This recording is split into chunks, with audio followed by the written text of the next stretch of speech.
kagulat world. Grabe talaga ang balita na nagpaikot-ikot sa buong tennis world ngayon. Official na official.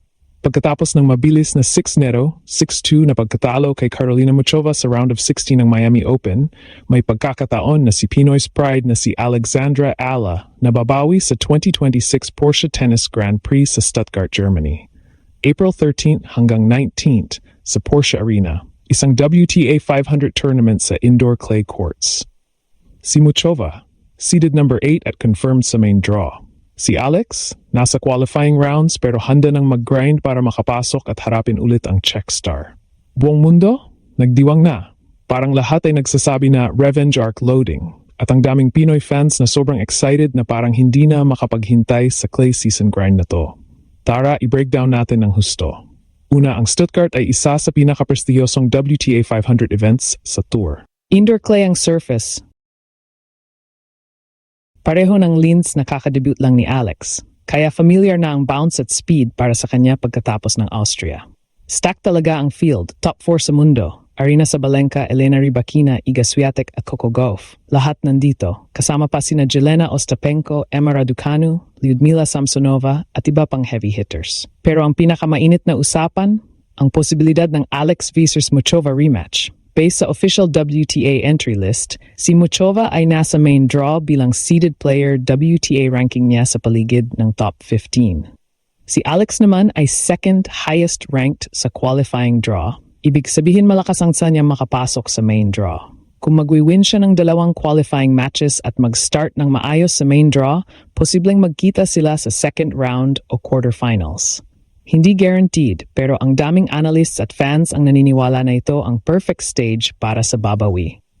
Moment, sa social media, lalong sumabog ang reactions nang lumabas ang entry list. Maraming Pinoy ang puno ng pure euphoria at determination. Parang lahat ay nagpo-post na clay revenge arc na at sobrang eager na manood ulit. May kabasat yan dahil qualifying pa at tough ang field, pero mas malakas ang pride sa dibdib. Kung anong ginawa niya kay Alex sa Miami, yun din ang gagawin natin sa kanya. Ang common feeling. May mixed emotions. Lungkot pa rin sa mabilis na Miami exit, pero overwhelming joy na may pagkakataon ulit para sa redemption. Laban Alex, ipakita mo sa indoor clay kung gaano ka na matured. Ang paulit-ulit ng marami.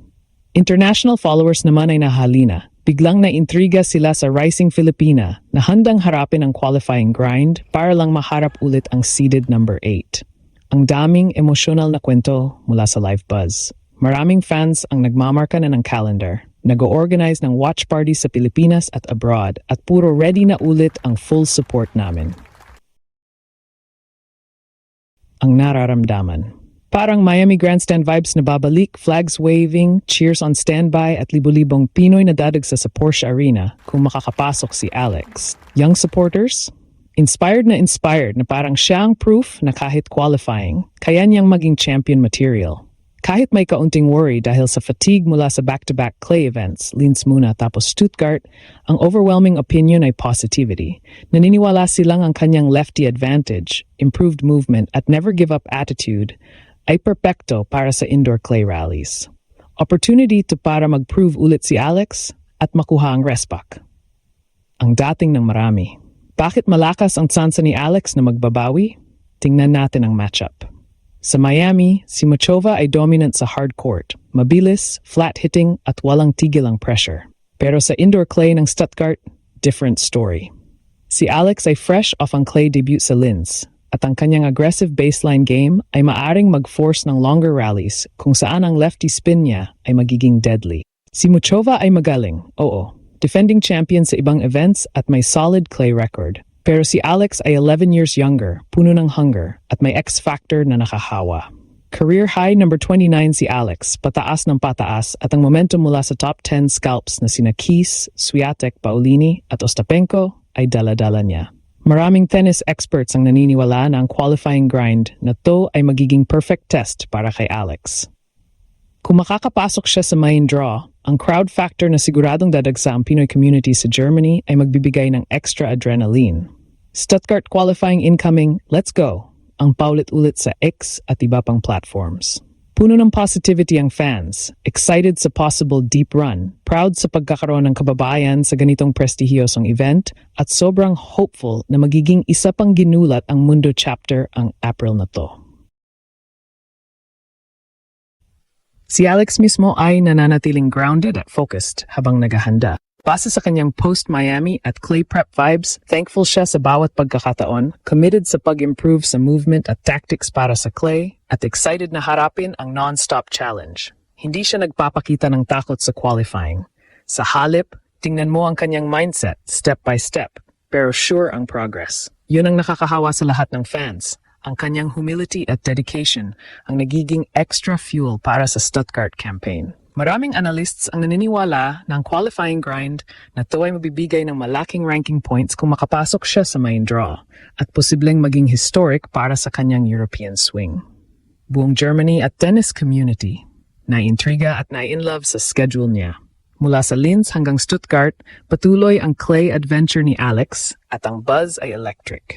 Fans sa bawat sulok ng mundo ay puno ng positivity. Excited sa possible rematch, proud sa pagkakaroon ng kababayan sa ganitong stacked field, at sobrang hopeful na magiging babawi moment talaga. Muchova seeded number 8, pero si Alex ang may heart ng champion, ang common opinion.